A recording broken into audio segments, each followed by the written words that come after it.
Everyone. How's everybody doing? Starting to roll on in. Before we Mhm. get started, I'd love to kind of know who's in here and where you're from. So if you could just plug that in the chat, we'd appreciate it. Looks like we have almost a full 50% attendance rate on what was signed up. That's incredible for a webinar. A bunch of early birds too. Thanks for being punctual. This is great. All right, welcome everyone. Yeah, like Zeb said, let's if you would type your name in the chat, tell us where you're from. We'd all love to hear it. Um, I want to thank you for joining us today. I know we were still in season. I know for some of you this is a busy time of day, it's a busy time of week, it's that season. So thank you for making time to spend with us. I am Karen Short. I am with America Outdoors, for those of you who don't know me. And we are with Zebulon, with Corey J. and Zeb Smith, co-presenting to give you a little kind of mid-season, end of season information that's timely. And if you are not able to join us, we will be recording, or if you miss something, we will be recording. We will have this, hopefully, depending on my internet services, we should have this to you tomorrow. If not, I will follow up shortly thereafter. We'll have it loaded to a YouTube link for you on our America Outdoors page. Um, I also want to start by saying thank you to those of you who are America Outdoors members, those of you who support our association. We are as a team, as an organization out here doing a lot of work to support outfitters and guides and outdoor recreation industry as a whole in the United States on that federal level. So the work that we do is super important to the businesses, even if you don't know every day what we're doing. There's a lot going on, and there's been a lot of changes in this year, especially with the new administration and the changes to some of the laws. So right now we are deep in implementation of the Explore Act, which is going to bring some big changes. We fortunately just got through the public land sale, but we are still working to protect these areas and these permits that allow us to do business. And finally, at America Outdoors, big news, we hired an executive director just about a month ago or so, Aaron Lieberman. He is coming on board as the 1st of August. So you will start to see and hear from him very soon. We're super excited to welcome him. Aaron Lieberman was previously the executive director for Idaho Outfitters and Guides Association, and he will be joining us. He's already kind of dipping his toes in the water and starting, but he'll be full-time on August 1st. So we look forward to welcoming him soon. Those of you who are not members, we would love to have you join. I encourage you to go to our website, join, renew your membership, take part. The other big thing that we have going on right now is conference planning. We will be hosting our annual conference and expo in Salt Lake City, December 9th through the 12th. We've also got a really fun additional ski package you can add on and kind of make it into a vacation. Go up to Snowbird at a super discounted rate after the conference is over. So a week of really good learning and engaging and networking along with some fun. So we'd love to invite you to join in that as well. Registration will be open in the next couple weeks. So now that I've talked your ear off and filled you in on a little bit, let me turn this over. If you have questions, please feel free to use the chat, use the Q&A box, or raise your hand if you want to talk. I think Corey and I will both be monitoring that, so bring it on if you need. But other than that, Corey, Zeb, I'm going to turn it over to you too. Cool. Thanks. Thank you, Karen. Yeah, you bet. So like Karen said, go ahead and put questions or comments in the chat. At the very end, we will go ahead and open it up as long as there's time permitting to allow dialogue and for people to do their screen shares and really just, engage and chat that kind of way. We know that that's a super popular way to communicate with you guys as an audience, and it tends to kind of reinforce points or really make things go home for you. So as however we can support you, just let us know. Also, thank you for putting your names into this the chat. I recognize a lot of you. There's also a lot of new faces. We've got some good diversity from all over the nation, backgrounds, people who I have extensive relationships with, and those that I may not even recognize the name at all. So please engage there. And if you haven't put your name and info in the chat, go ahead and do so. All right, so I'm going to go ahead and dive in. Today's session is guide math from skeptics to stakeholders, empowering managers to think like owners. So before I get into it and we really get into the content, for those of you who may not be familiar with Corey and I, we are employees of Zebulon LLC. We're management consultants that serve outfitters nationwide. So currently today we are a four-person team. Our Robert, our newest addition, just started a couple weeks ago, and outfitters hire us for business innovation. You'll see that we won the Innovator Award this last year at the America Outdoors. So thank you for those of us that supported that, and thank you, America Outdoors, for the recognition. We also have Kayla, who is really the muscle behind our central data hub Power BI environment. So that's where we centralize all of our client reservation as well as point of sale and restaurant systems so that you guys can monitor your sales as well as your financial information in one centralized place. It also gives us a bird's eye view of what's happening across the industry, and that's what we use to really provide our scout reports in season and provide relevant and timely industry data for you guys that are following us. Robert is our newest addition. He's going to be taking over the financial planning and analysis arm within our business. This has been the cornerstone of where we got started in the industry over a decade ago, and he's really going to take that service and that line of the business to the moon. And then last but not least, Corey, who's on this webinar here today, she spearheads our Eddie Peer group and is also the talent behind all the presentations that you see, whether it be this slideshow, our content that's online, our blogs, our videos, and then our in-person presentations during conference season. All right, so to get into the agenda today, this is what we're really here for, turning skeptics into shareholders. So we already completed the intro. Next, we're going to get into what do outfitters and managers want, why guide math, why today. We're going to introduce our mantra of inform, challenge, and empower. That's going to be the meat and potatoes of it. And then we're going to get into the guide math game and then crawl, walk, run, which are the take homes that regardless of where you're at within the information we're going to share today, you'll have something to take home with you. That's one of the most popular initiatives in our Eddy. We always conclude an Eddy with the crawl, walk, run. Everybody loves it, and it's something that we adopted here today. And then finally, some resources. So I'm going to go ahead and kick this over to Corey. So the first question we kind of want to start with is what do outfitters want? And the caveat here is from their employees. So if you are an outfit owner and you want to throw it in the chat, it's just things about what you want and expect from your employees. That would be helpful to kick things off. In our pretty broad, expansive work with clients nationwide and our membership through America Outdoors, we've hosted the CEO and Owner Connect session a couple years in a row now. So we've spoken with a lot of outfitters, and we know that owners really want, go ahead and hit next, Zeb. They really want ownership from their employee base, and they also want excellence and they want engagement. Now, when I say ownership, that's more of a mindset. They want people who work for them to take ownership of their responsibilities, of their roles, and to really spearhead things to lead it forward rather than just, oh, this is a to-do list I was given and I'm gonna kick dirt the whole way around it. People want you to take ownership in your role and do it with excellence. And they, above all, really want their employees to be engaged. You don't want people to just show up and with a bad attitude and not pay attention and not engage the clients. The ideal outfit owner wants their employees to also be engaged in the work they do. Perfect.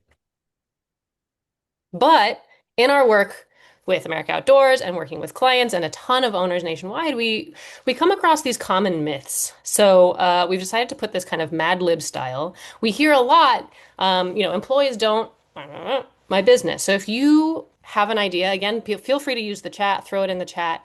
What do you, as an outfit owner, or perhaps if you're a manager, what have you heard the owner you work for say? Like, employees don't verb my business. If we're feeling a little shy with the chat, that's okay. I'll go ahead and give you what we hear commonly, which is employees don't care about my business. And that goes in contrast with they want ownership, excellent engagement, but they feel like their employees don't care about it. Furthering that, they also feel like employees don't understand the financial realities of my business. I see that Kyle put in the chat, employees don't run my business. They feel like they aren't. That probably goes in line with the ownership part. They feel like they're not really running things and taking ownership of it and taking leadership. So today's session on Guide Math really digs into employees don't understand the financial realities of my business. They don't understand necessarily how tight my margins are, how hard I've been working for years and decades. Um, but we want to counter that myth, this myth that employees don't care about the businesses they work for, and give a little context to what it is that employees today actually do want and what they crave personally and professionally. So the reality here is some information about what drives Gen Z. Now, Gen Z is more or less, they were born in 1996 all the way through 2020. We probably don't have anyone working in this industry who's born in 2020, but the older ones in that group, starting in the 90s and the early 2000s, those are the bulk of the younger workforce in outfitting. They're your guides, they're your trip leaders, some of them leading into managers. And we did a well, I almost said Google search, but it was not a Google search. It was an AI search. If you're not familiar with Perplexity, that's a one of the AI tools that we use pretty consistently because it's really good at linking directly to the sources it pulls this information from. So that's why the only source here I've put is Perplexity. If you want to kind of get the same information and see where it's finding it, I encourage you to go into perplexity.com and ask, what drives Gen Z personally and professionally. Their priorities are they want work-life balance. They really want purpose and social impact. They crave growth and development, and they are very into tech and innovation and being on the cutting edge of things. We've also got a quote here from Randstad, which is a huge kind of behemoth in workforce, and they do massive studies to learn about populations. And they have discovered that employees today crave meaningful work, long-term stability, and roles that emphasize worker well-being. From our work with clients, we know that managers and employees, the people that are working for outfits, they just want to do good. So they counteract that myth of employees don't care about my business. We actually know that young workers today crave growth and purpose. So we could do an entire session on this, and that's about all we're going to say on it. But if you have not heard of the book 10 to 25, The Science of Motivating Young People, we highly recommend it. That's where a lot of this information, kind of the seed was planted, and you can learn about the motivators of the younger workforce and how to really relate to them as perhaps members of older generations. Highly recommend it. We'll send you, actually, if you get this slide deck, that book rec is hyperlinked, so you can go straight to it. But the whole thing, Guide Math today, the activity, the interaction, we want to kind of counteract that concept that like, oh, employees don't care about my business. We want to give them that growth and purpose that they crave by inviting them in to do some interactive stuff. Perfect. Thank you. Yep. So as Corey was mentioning, growth and purpose are their primary things. And that growth is going to be personally and professionally, right? They don't want to just be isolated to a pigeonhole within their duties. A lot of the older generations, you did what you were told and you didn't ask questions. You just put your nose to the grindstone. Well, they want to know what the application of their job duties are going to be. They want to grow as as professionals and personally. And if you're not providing that opportunity, they're just bailing. There's way too many other income opportunities for people to be able to generate income, remote, non-remote, in person, no longer just within their regional efforts. So they need that growth. Educating them on financials is one of those things that they've identified, and what we've read into identifying that they want to grow and understand. Also, with that purpose, they want to know how their input matters. So, the understanding of their financial application, how they can serve your customer base, how they can provide purpose to their personnel around them, and then how their work input affects the output provides that purpose. So, that's what we're going to get into a little bit later. Okay, but first, Corey, go ahead. Now we've talked about what owners and outfitters want, the head honchos. Any managers who are here attending or employees, put in the chat, what do you want professionally? And excuse me, if your owner is with you, I see that we have a couple people on the same account. Please feel free to be as honest as you can. We have heard, though, Because some managers want perhaps more opportunities for bonuses. They want more opportunities to earn things. Steph, you might have to take over your Yeah. cough. Thank It you. goes very much into that purpose and impact.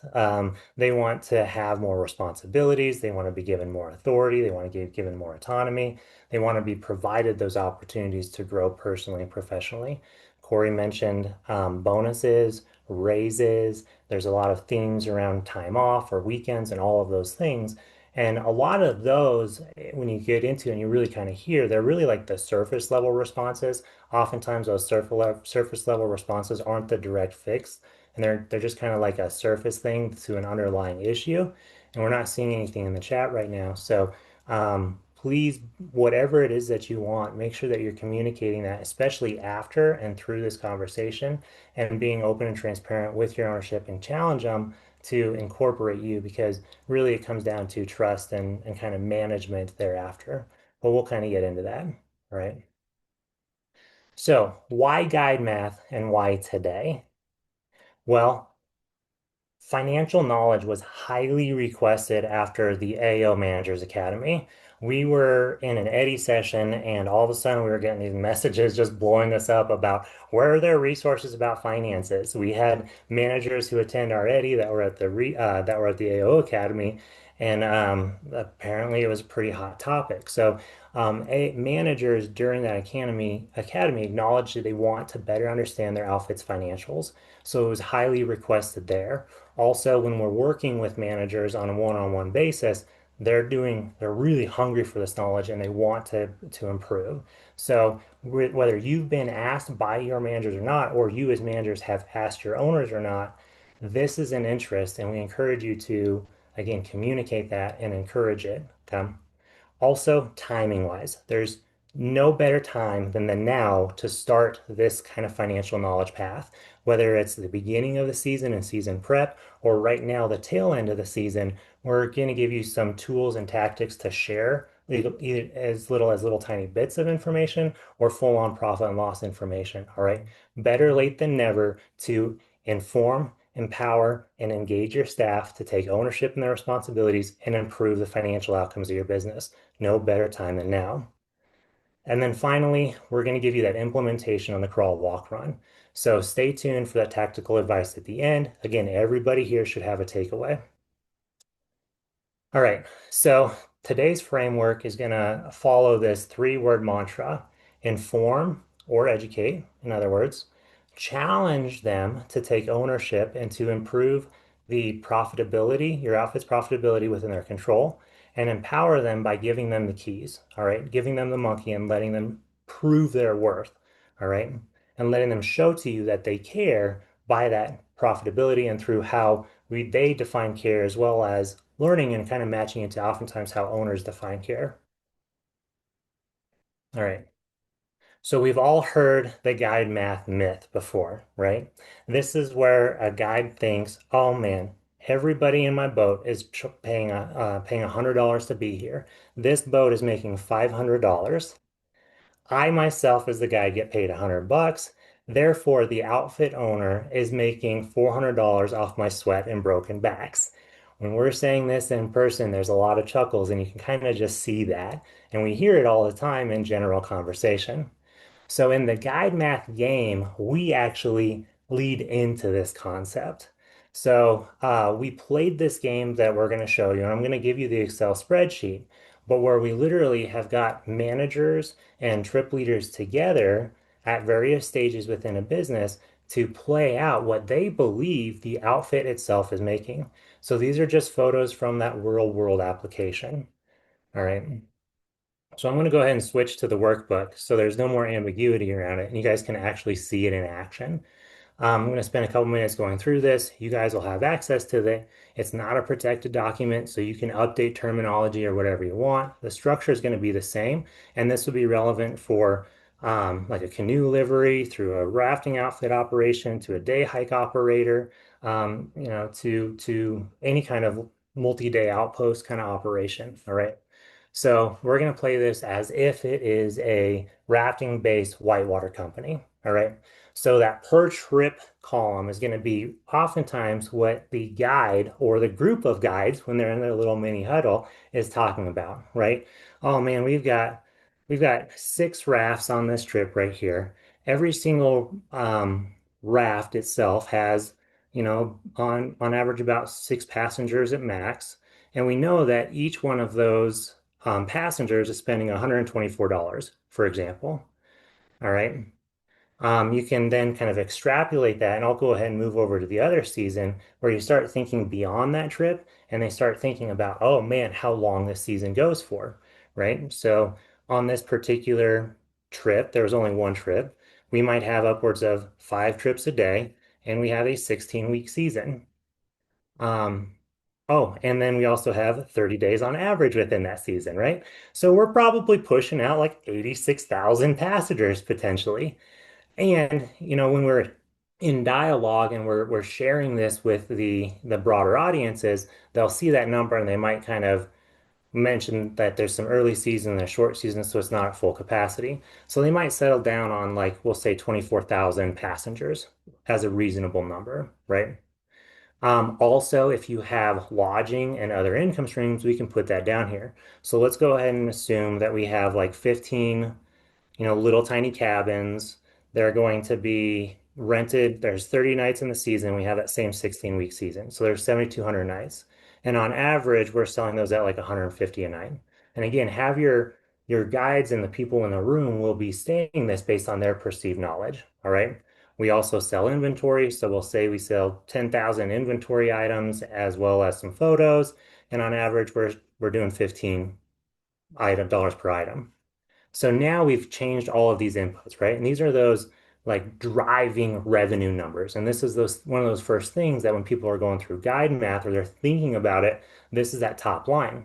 So our projections above would say that per trip, on average, there's about 6,300 in revenue.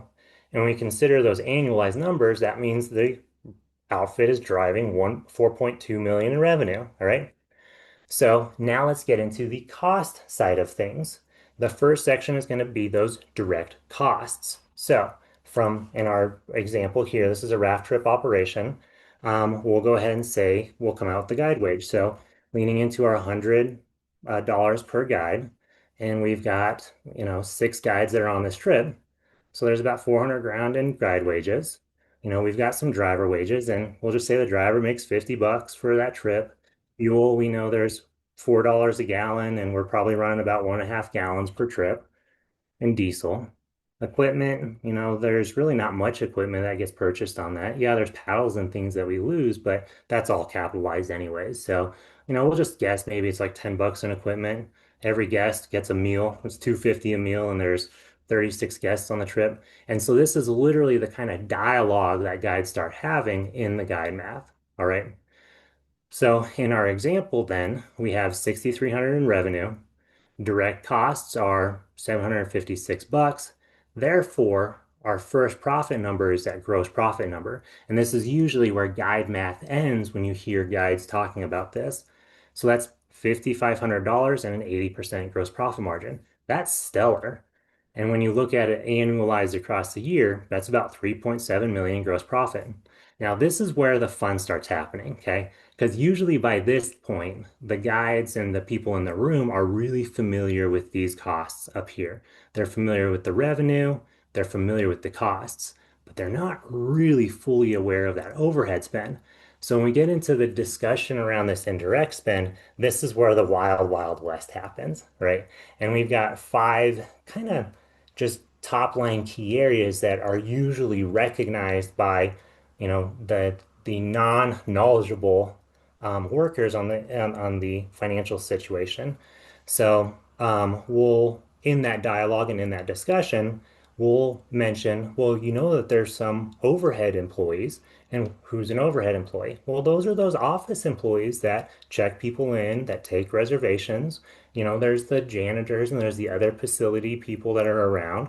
So they'll try and guess about how much those employee wages are. So we'll say, they might say and throw out a number, oh, it's 150 a trip.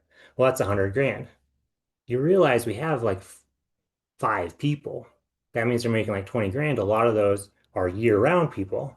You really think it's that? No, it's probably not that. It's probably more. Well, what about 250 a trip? No, that's not right either. So then they'll kind of like deliberate about it, right? And we'll have some dialogue there. We'll then get into advertising. And, we'll mention how there's the billboards or there's Google ads. You guys have all seen your guys' social ads on Facebook. Well, those aren't free. So what do you think advertising is per trip? And again, we'll throw out like maybe it's $10 a trip, right? So it's 6,600. Really? You think it's 6,600 a year? And so we'll kind of build that up, right? And they'll kind of isolate and get to a number that they think is right. Same thing with operating overhead. We like those new PDFs. We got some new paddles every year. There's utilities, there's facilities, there's maintenance. And they really start talking around all of those things. And at this point, those guides and those employees that are in this room, you can tell their eyes are lighting up to kind of the other seen things that they never thought about. So for the sake of this, we'll go ahead and put 200 bucks there. And then we have other items like insurance. Insurance always blows people mind, but then we'll kind of just throw in some numbers there. All right. So now we've got down to the final net profit. And in this point, we ask that question. So this is the true net profit. This is what you guys believe in, what you're projecting the net profit is, right? This is what the owners would put on their tax return is what they made. And they're all like, yeah, yeah, yeah, that's right. Yeah, that's right. That's what they're making off our sweat and broken backs. So 4,800 for that trip, 3.2 million for the year. And they're like, yeah, yeah, yeah. Okay, guys, let's switch over to the actual reality here. So then this is where we've taken those forms, and you'll see we have the guide math per trip number and the actual or the guide math per season number, and then we have the actuals. So this is where you would have done your homework and pre-filled these in to fill in the realities. And you can kind of go side by side and kind of chat through and let them know what the realities are. Yeah, a full maxed out trip on a high weekend is 6, but we don't always hit that. So it's at 4.0. We also have shoulder season, so it's actually smaller, right? You guys did a great job in this case, estimating the amount of passengers per passengers. But look at how you grossly overstated the volume of passengers we have. That's always one of those kind of true ones, unless they're knowledgeable. All right. So when we come down to it and you share this, the reality is even though they thought the organization made, 6,300 per trip, it's actually about 600 in revenue per trip. Even though they thought it was 4.2 million in revenue, it's actually about 1.2.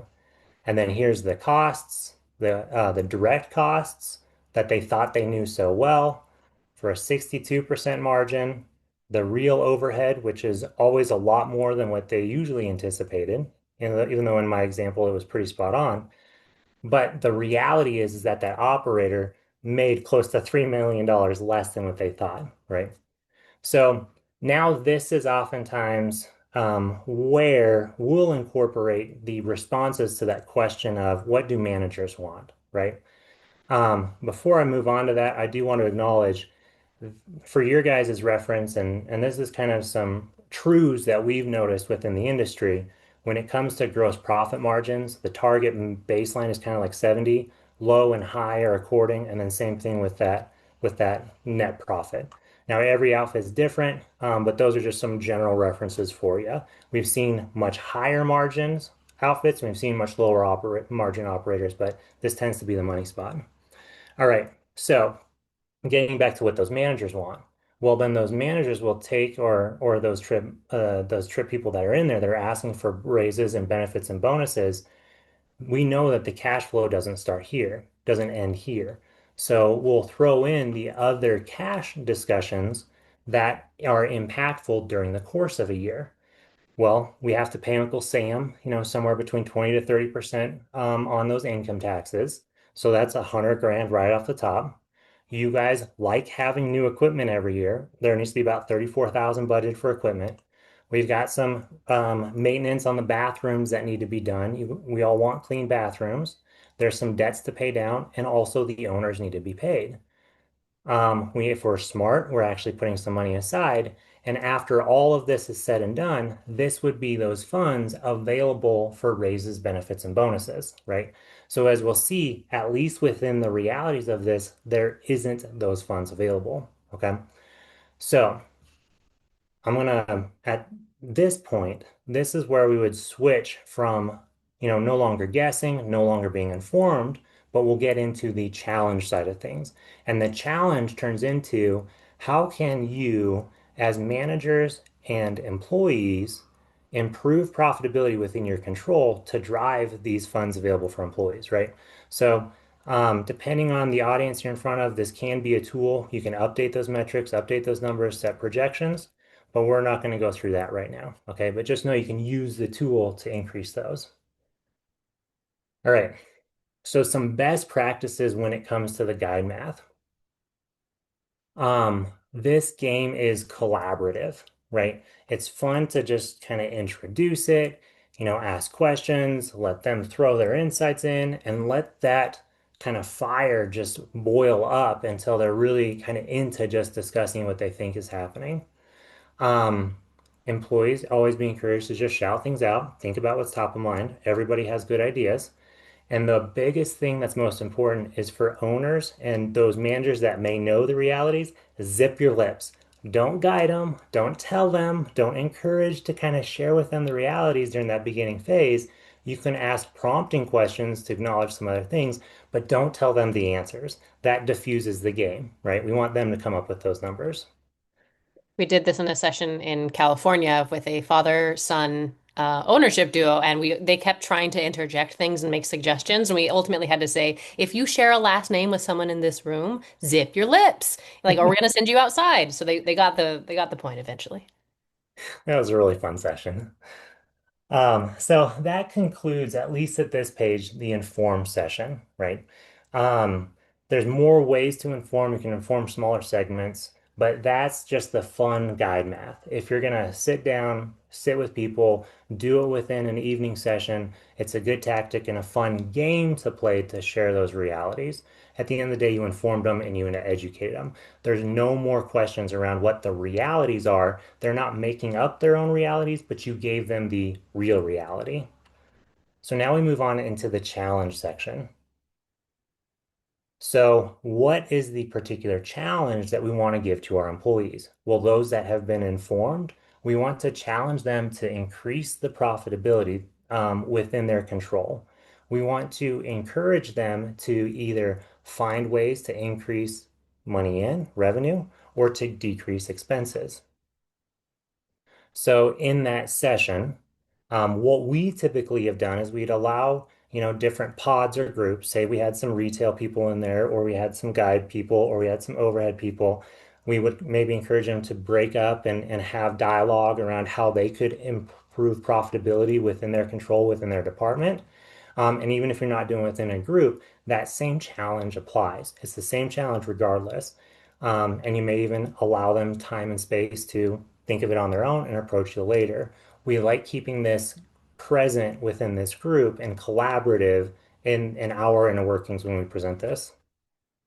Some takeaways and some things you might want to prompt them as examples would be to encourage upsells and cross sells, to delight customers and deliver an incredible experience, reduces the opportunity for refunds, being encouraging them to be efficient and think about efficiencies that can be earned, whether that's reducing fuel by keeping the buses maybe not idling all day long as much, or being more intentional about their gear, not losing paddles, or taking care of the PDFs, cleaning them timely or within a better ratio of solvent solution, doing repairs internally as much as possible, and rather than maybe buying a $1,400 vacuum, um, getting a equally good backroom vacuum and spend some time and spending a $400 vacuum, saving that grand, right? Again, prompting those ways that they could save within their control. And then this is where we really encourage employees and managers to be creative. And again, think of how they themselves within their own job function can either increase money in revenue or decrease money out their expenses. So I've got a couple real life examples for you on this. A few years back at an AO conference, I was speaking with an owner from a canoe and campground livery in Missouri. So during one of his team meetings, he shared with his managers and trip leaders that they spent $100,000 a year on insurance. the employees were mind blown at this cost. They couldn't fathom spending $100,000 on anything, let alone insurance. So the owner encouraged or challenged his employees that were present to think up ways that they could improve profitability within their job functions. A couple days later, the janitor approached the owner and said, "If I save the end pieces on my paper towel rolls, we could stretch the use of our towels longer and therefore save money." So the owner and the janitor did some back of the napkin chicken scratch and came up with, hey, you could save like 5K in paper towel spend. So the owner then empowered the janitor to go save the end pieces like he had out. So zoom forward to the end of the season, the janitor and the owner got together again at the end of the season, pulled up QuickBooks, and discovered that he did in fact save over $5,000 in spend, material spend, mostly driven by that paper towel spend. So the janitor did exactly what he thought. Another real life living example is a OG rafting operator owner was tired of spending money on last paddles in a season. So he went to his guide group and said, you guys will be responsible for maintaining and tracking or keeping record of your paddles, as well as any paddles lost during the season. And your bonus pool will be based on how many paddles were lost during the season. So those that lost more paddles, they got less of a bonus, and those that retained paddles got more of a bonus. So he literally put the monkey on the back of the guides and made them responsible for it by giving them and challenging them ownership within paddle management. Okay. Those that were hungry for the bonus, were intentional. Their bonus overall aggregate also shrunk if there were lost paddles. So we created a little kind of mini engagement opportunity, mini ownership opportunity within that one segment within the business. All right, so then finally on the empowerment phase. So we've informed them of the realities. Not just have we played guide math, but you just learned of a couple real life examples that owners or managers and employees were informed, not by playing guide math, but just little segments and little sound bites during the season. We've challenged them to improve profitability within their own job functions, either by brainstorming ways to increase revenue or decrease spend. Now it's time to empower them. It's time to give them the keys and encourage them to get it done. So this is where we have our crawl, walk, run for you guys. All right. So the crawl, at a minimum, share some financial nuggets with your team members. Just like the janitor series, that $100,000 on insurance pens. Share some financial nuggets. Doesn't have to be guide math, but just share some financial nuggets, challenge them, and empower them to carry the monkey themselves. Again, start small. You don't have to do the whole company wide as a whole. Maybe you isolate just a small segment that you want to do and test this with and try it out with a small group, but crawl, okay? Walk, go ahead and play a guide math game with your managers and trip leaders. Again, there's no better time than the now. If you are being pushed and prodded for benefits and bonuses, play the guide math game, show them the realities on what's going to happen, show them those funds available for employees, and challenge them to look at the inputs, change the inputs, modify the inputs within their control to drive more funds and effectively create their bonuses. That guide math game is really slick with that. Not everybody's going to latch on, not everybody's going to care, but we just want those diamond in the roughs that do empower them this year so that they can set the precedence and you can start carrying this forward in multiple years. I do want to acknowledge this isn't a one-year fix. You're not going to get employee owners right away with this. This is a multi-year nurture, but it just starts with a small group now. Okay. And then run. We really highly encourage during that planning phase, as well as during that discussion phase, to set specific, measurable, attainable, and realistic targets in line with whatever has been identified and monitor and track the performance to those throughout the season. Meet with those employees regularly to inform them of how they're tracking to their targets on a recurring basis. So, We meet with outfit operators every other week. The managers that we work with that set those targets, we're always checking in. That's what we use the central data hub for. We have financial targets. So those managers get that continued touch point and they accomplish what we've set out to do. You can too by setting up a recurring cadence with these individuals. And again, it doesn't have to be as elaborate as like big level number stuff. It can be little tiny small things like the paddle example on making having them carry the paddle monkey, if you would. All right. So I'm going to kind of stop here. And before we do the conclusion, is there any questions that have kind of popped up to address right now? They weren't necessarily questions, but there were two comments in the chat that were particularly relevant. Pam said that we've been losing money and going down in sales, but employees want more money, which is frustrating. And that's Mhm. the basis that I bet your employees are playing mental guide math, thinking, oh, I need more money because they're making bank off my backs. And Mhm. then Crystal said, I want a crew that is willing to rise to the standards that have been set in the past, not to keep having to drop our standards to what our crew will do. And Mhm. that's where that inform, challenge, and empower, I think, can really help. Keep those standards up while you're still giving good support for teaching those employees what to Absolutely. do. Pam, acknowledging that first one that Corey mentioned, that's exactly what we're going to be presenting on at AO. We're going to be talking about the dropping revenue that the industry is experiencing, that increasing overhead, and that demand that the employees are putting that they're asking for.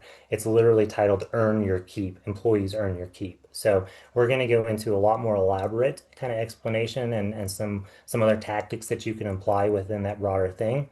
But I think your question actually plays into or statement plays into what Christy was saying, in that it almost feel like our standards as employees have been, or as employers have been shrinking, and we've been dropping down to the standards of the employees rather than empowering those employees and building them up.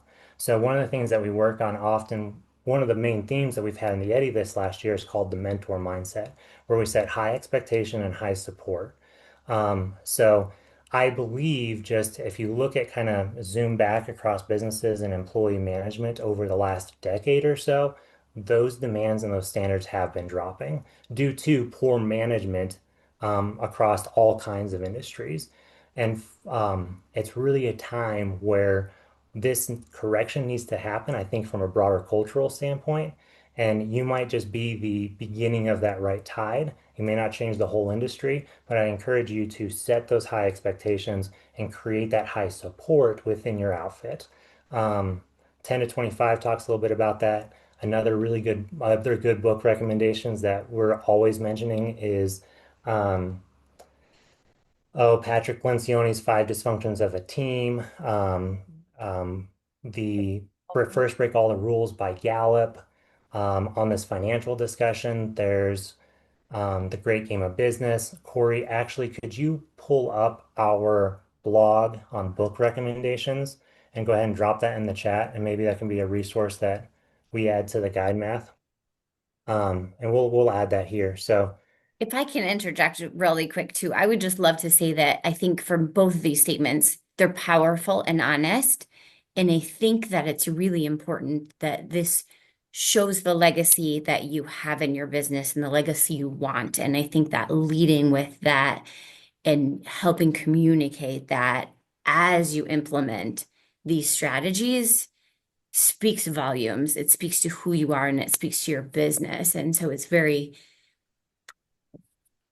like it's very honest and open and powerful on your part. Like it's really nice to hear that coming from you too, because it is we are navigating a tough time.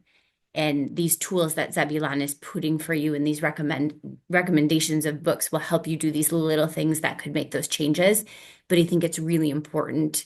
I think it was Crystal that said it too, like she wants these standards that have been set to stay there. And I think it's really important to take these standards and lead with them to grow. So, Mhm. sorry to interrupt there, but I do think that that really is crucial. Yeah. And that's why implementing these tools that you're providing is so important because the standards have to stay the same or rise for any of this to work. So, Mhm. Thank Yeah, you. no, thank you for the interjection. I mean, that's spot on. I mean, that's echoing a lot of kind of what we've been acknowledging too. And thank you for calling out that strength, both with Crystal as well as Pam for bringing those up, because those are tough statements to make. But honestly, we hear that from many operators all over. So you're not on an island feeling that way. So thank you for putting that in the chat. In the guide math workbook, there is some resources here. So we've included a couple blogs that we've put out through America Outdoors.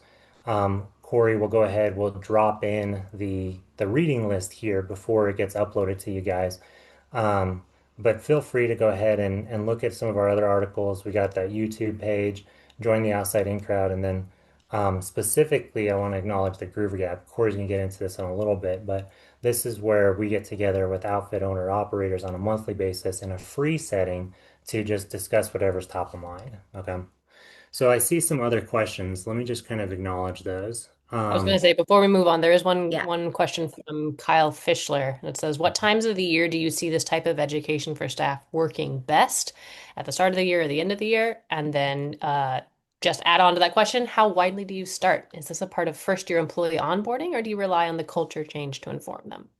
Great, great question, Kyle. So, there's no wrong answer in any of those. Okay. So, um, we'll start with what I believe is kind of timely now, right? If you were to look at the placement within your business specifically, and if you were to look at what you want to accomplish by the end of the season, whether it be a net operating income goal or a personnel goal or something, look at your subsets within your business and think about those that may have the most influence or that could, by pulling the smallest lever, have the greatest output for what you want to accomplish. So, the example that I gave with the janitor would be a great way to inform a small subset within your broader business in a kind of informal setting and kind of a challenging in that way, right? Um, so keeping that small and controlled. That's another way for you to test the waters with your culture, test the waters with a small subset of audiences, maybe some of those that are a little bit more closer to you, a little bit more familiar. Um, in the Eddy, what we do is we actually go through a whole employee grading and we do some Q12 management, but we really isolate who those diamonds in the rough are and who those shining stars are that have the influence and that have the loyalty behind your employee base, the ones that, are the best friends, but also really strong leaders and capable individuals. They may be silent sleepers oftentimes, but that's what the employee grading kind of brings to surface. And we really like to lean into those individuals because they'll be the ones that right the tide. So as I'm saying this, you might be thinking of a few individuals and maybe go to those individuals and kind of inform them and empower them. The guide math lesson that I was sharing earlier, again, there's no better time than now to start sharing this and start applying it. You may even decide, let's go ahead and bring in the full management team and for an evening play out guide math. This is the expectations we have through the rest of the year. You guys want X, Y, and Z. This is what you've been telling me. Here's where those funds available for employees are. And why don't you guys get out there and come up with the ways to drive this? You need to hit an extra 15,000 in this bucket to get what you're asking for. Now go. So you could potentially do that whole guide math segment with that audience right now. We do like doing that at the beginning of the season because we actually morph that whole game into our broader targets and monitoring and projections for the whole season. So it can be super, super powerful at the beginning of it, but I don't want to discount it in its application today. Um, If I can build on that for 1 second too, I mhm, just want to say that we've had this discussion a lot. And like in Kyle's case, I'm not sure how much his business shares or what his position is, but I think it's important to always be taking little steps to get better at this. Like start whenever you can and keep building on it.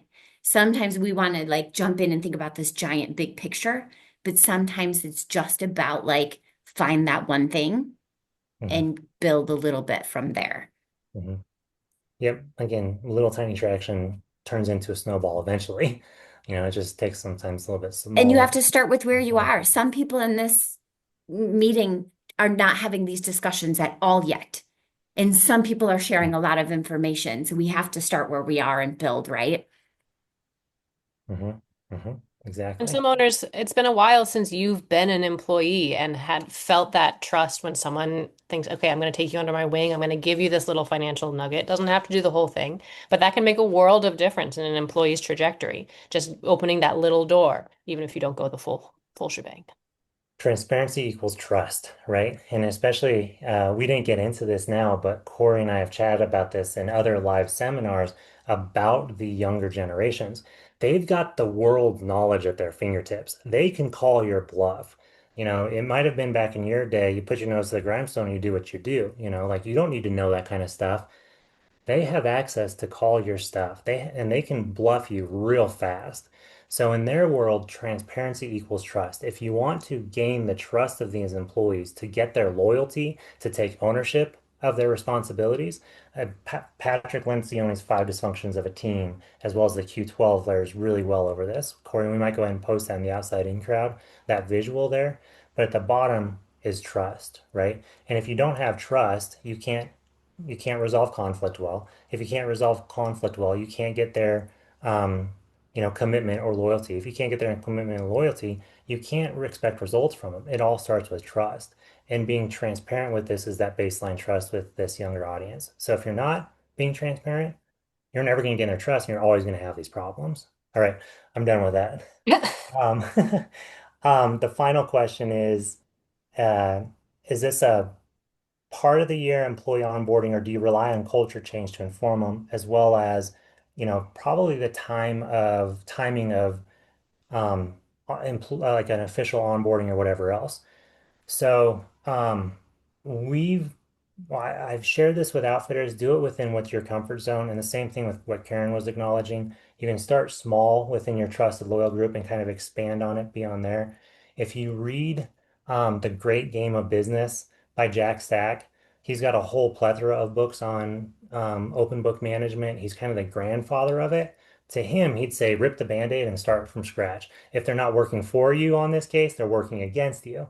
Now, not everybody has that kind of comfort or tolerance or, risk, and maybe a little bit more risk adverse than just fully opening it. So you can really kind of fit anywhere in between. But those books are really good at just kind of stimulating ideas and ways that you may be able to try and adopt it within your operation.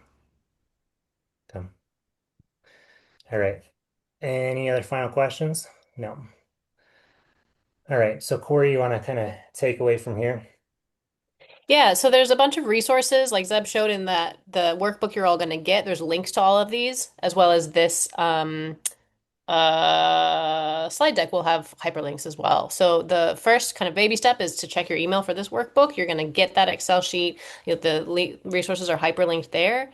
The next step would be to join the Groover Gab. We hold once monthly sessions where it's a hangout for outfitters where you can talk top of mind issues. There's rarely any specific agendas. Sometimes on occasion, depending on, what's top of mind, we will do a little bit of a delivery. For the most part, it's just people who show up and they've got issues they want to discuss. It's a great way to kind of, like Zeb said, get off that island a little bit. And then he also mentioned, I realized we didn't put it on here. We do have the outside in crowd. He mentioned that that's a free Facebook group. There's 350 outfitters. I think actually that's on the next slide, so I'm jumping ahead of myself.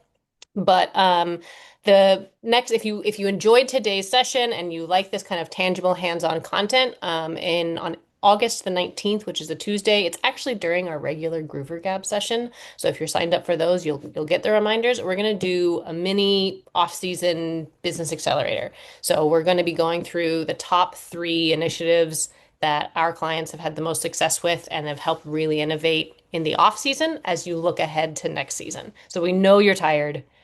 We know you're in the slog right now, but it's going to be really, really crucial things to think about and consider as you build up for next season. And then join us in Salt Lake City. Like Karen mentioned, we've got the conference in December. Zebulon's going to be doing two sessions, one on operations, kind of the building on today's topic and more about getting that employee engagement and having them earn their keep a little bit. We're also going to be partnering up with David Kunze to do a session on marketing. Also, before we move on to this next slide, Robert Zinda, who's our newest FP&A employee, he actually just shared some takeaways from today. So feel free to see that summary. It's in that webinar chat. That might be just be for hosts and panelists, but we can post that later. Cool. So then there's also the opportunity to level up with Zebulon. We are professional services and we do serve you guys at a paid capacity. So um, the free capacity, here's that outside in crowd Facebook group. 350 people are a part of it right now. It used to be super, super active during the pandemic, but there's still a decent amount of engagement on like questions about insurance, questions about, this trend we're seeing, whatever you need to. There's operators from all over the nation that are in there and they engage in an online environment. You can level that up by attending the Groover Gab once a month sessions to get together, shoot the shit, top whatever's top of mind for operators. We have the paid Eddie program. And then finally, we have the full shebang, which is working with Zebulon on retainer, where we'll do finance, data, innovation, leadership, and business growth strategies for you guys. When it comes to the Eddie, we are starting a new class this fall. So, if there's a remote, even absolute simple interest in that right now, go ahead and ping us. Let us know, probably even put it in the chat and we can follow up with you. We'll put you on that wait list for that Eddie and start building that class up. When it comes to the Eddie, we do it's really kind of a three-prong thing. The Eddie operators meet every other week. We usually have a curriculum similar today around business growth and management in one week. In the off week, we'll do like data shares on trends that everybody's seeing. There's also a lot of collaboration and discussion that happens in those. The biggest thing is accountability. So, we know that you guys love attending America Outdoors and you would oftentimes like to have more continued touch points throughout the season. So within the Eddy group, you really get tight knit with other operators all across the nation who aren't in your immediate backyard. They're in a non-competitive environment, but they're growing through the same struggles you often are. And a lot of times they've come up with solutions and things at a tactical level that they've already worked through. So there's a lot of cross-pollination on ideation. There's a lot of support and accountability that's in it. There's data shares, so nobody's out of the loop as to what's happening with like sales or anything. We also do they'll share financial knowledge on like what are your guys' margins? How do you manage this? How do you manage that? Those real deep questions that you ask each other, you get every other week through the season, and it really stimulates a lot of success for our operators. They're rushing it right now. So that's that. All right, I'm done. Karen, Okay, how do you want to proceed? let me Yeah. just thank you for your presentation. Thank you for sharing information, America Outdoors members. It really, it's really nice to have you guys being a part of that, and it's nice for everyone to know you're a resource and to have you there. So thank you for making the time to do that, to do this presentation with us. Thank you all for making time to attend. I hope that you got plenty out of it. And I hope that you continue to follow through with these discussions, and there will be more coming to you from America Outdoors. There'll be more coming to you from Zebulon. We'll see lots coming. So stay engaged as we inform.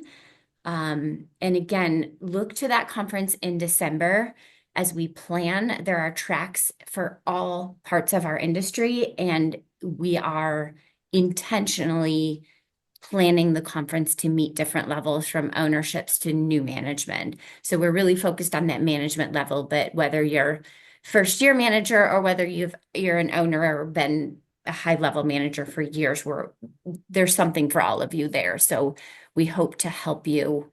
We understand that we're in a challenging time and we are here for you. So reach out if there's anything you can do to help, to support. Thank you for making time, and we hope to see you all soon. Thank you, Karen. Have a great afternoon. Thanks for being here.